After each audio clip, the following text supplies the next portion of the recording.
All right, so it is time to talk about the Infinite Game. And today I'm going to be talking about what's going on with the 2020 Prizm basketball release. And it has been absolutely insane. So, I mean, I am literally lost for words. So, the best example I could give is LeBron James' second year Prizm 2020. His insert card, so I believe it's this orange cracked ice, sold for around $2,000. Silvers are selling for an enormous amount of money. It's been very, very, very difficult to even get these at a low price. And this normally happens whenever there's new product coming in. People want to be the first to get them, partly because people want to send them to grading companies because there's a premium of getting this thing first. I don't really understand why, let's say, people buying it from the slabs, like buying the slabs, especially when a few months later there's going to be more of these out. Really, in the next few days, there's going to be more of these out. So I don't think it matters if you're the first one to get it, because normally after a few weeks later, the price actually dips. It's strange because it's second year LeBron James, for example, or LaMelo base card selling for $299. This is problematic because everybody knows that these cards are going to be overprinted. And even though PSA is going to be shut down, except for Super Express, there's going to be so many of these cards out there. It's going to be over 2 or 3 or 4 or 5,000. And it's not LeBron's last year as far as we know. And it's nowhere near his first or second year. It's not much really iconic about this set. The only thing that you could think of that's iconic about LeBron is his 2012 set, his first year Prizm, first year Select. You may can argue 2016 because it's LeBron James, but it's not really worth it. So I do think these prices are real, but I think it's a lot of new people who are coming in trying to hurry up and buy a bunch of stuff, and they're going to realize, oh, it's not really worth that much. And many of these people are buying up a lot of stuff. They're trying to send to a grading company.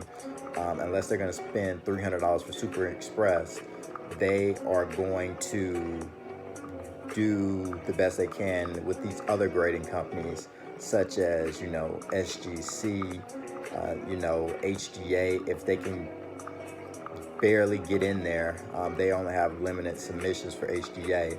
But if they do and it grades very high, let's say it grades a 10, which is very hard to do, you're going to have a very high premium. But those should be only the very experienced people in this game should be doing that. If you're just getting in or you don't really understand how grading works, you should not be trying to do this at all. SGC, I believe it's CSG. These people are sending stuff into these companies, and maybe PSA, like if it's a LeBron, it's a parallel LeBron, you could get a high premium, but the people who are going to pay for that slab are going to lose so much money. Maybe if you're the first one, but it becomes like a flip game, and it's going to go down, and somebody's going to be left holding the bag.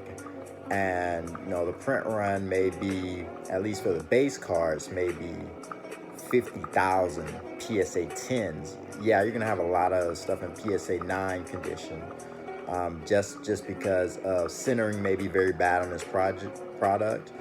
Certain things for this product, hypers are gonna be a challenge as well. There are a lot of hypers that are in these printed products. Orange ice is very common, and obviously the base cards are very common. So they've added a significant amount of parallels as well. So it's going to be hard to really gauge how many cards are in this product, because even when you start grading, because you're going to see a very high number of parallels as well. And I believe that the grading companies like PSA are starting to do this because they know people are going to be focused on the base and the silver so much. So they're going to increase a lot of these different parallels and add newer parallels and more serial number type stuff in these. It is still gonna be problematic. I do think this is gonna be a better draft class than what people think. People act as if this is the 2000 draft class when it's going to be better than that. LaMelo Ball possibly going to be a star. He's probably going to be a very flashy player who puts up a lot of numbers, but as far as winning championships, he's not going to be that. And he's hurt this year, so there are going to be people going after his cards, but not as hard. And the Hornets may not make the playoffs. So people will kind of forget about him and more maybe kind of chase Anthony Edwards, but the Minnesota Timberwolves aren't going to the playoffs either. So the big chases will more likely be James Wiseman and Tyrese Halliburton if they can get into the play-in game. And maybe Patrick Williams. So, I mean, second year Zions could be a thing, especially as silver cards. But the issue is trying to get this stuff into PSA.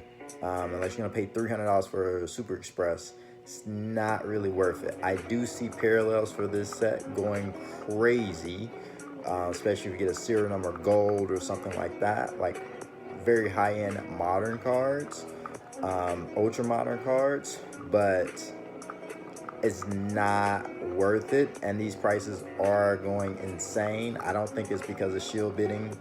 And I think people who are interested in the product should be careful. And even buying wax and hold, I think you should be careful unless you think somebody in this draft class is going to be transcendent.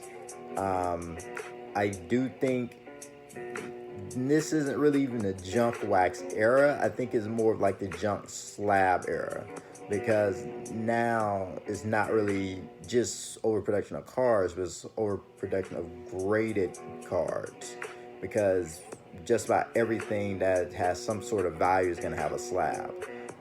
And PSA, despite shutting down, they're still going to be the main player, but you're still have all these other companies that people are trying, HGA, CSG. You're also going to have BGS is still a player, even though people don't like them. You're just going to have even more grading companies probably coming up in the next couple of years as well. So I would say it's a good idea to stay away from this product, but it's really interesting to see. It's more of a flip kind of a thing than something to hold long term.